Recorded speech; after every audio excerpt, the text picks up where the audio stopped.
Salut les amis, j'espère que vous allez bien. C'est Dieudonné Miafo. C'est un plaisir, comme à chaque fois, de vous retrouver pour une nouvelle vidéo. Aujourd'hui, je vais vous montrer comment lire les messages depuis sur une file JMS. Dans la précédente vidéo, je vous avais déjà montré comment on pouvait envoyer des messages vers TIBCO EMS. Aujourd'hui, je vous montre comment on lit ces messages. Allez, c'est parti.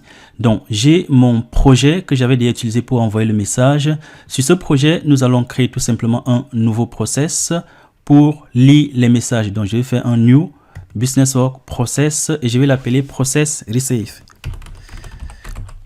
Receive message.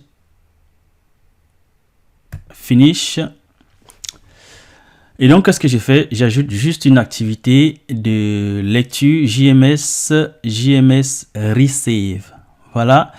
J'ajoute cette activité et je vais ajouter tout simplement une activité de log pour dire, pour écrire le contenu du message que j'ai lu. La chose importante, c'est qu'une fois que vous avez lu le message, il faut le confirmer.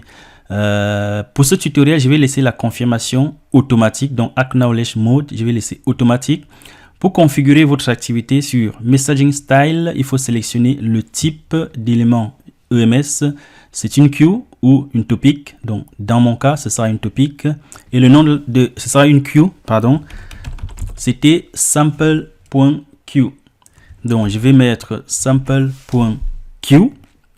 Le message type, je vais laisser le texte. Et la chose la plus importante, c'est la connexion. Donc, je sélectionne la connexion, la ressource de configuration qu'on avait déjà créée lors du précédent tutoriel. Si vous ne savez pas comment créer une ressource de connexion, regardez le tutoriel qu'on avait créé sur l'envoi des messages vers une file JMS et vous aurez toutes les informations. Je clique sur enregistrer et sur le log, je vais afficher le contenu du message que j'ai lu. Donc, c'est le body que je mets dans message. J'ai terminé mon développement. Je peux tester mon service de lecture des messages. Je le fais en mode debug. Comme ça, on voit plus proprement ce qui se passe. Je clique sur debug et j'attends qu'il démarre.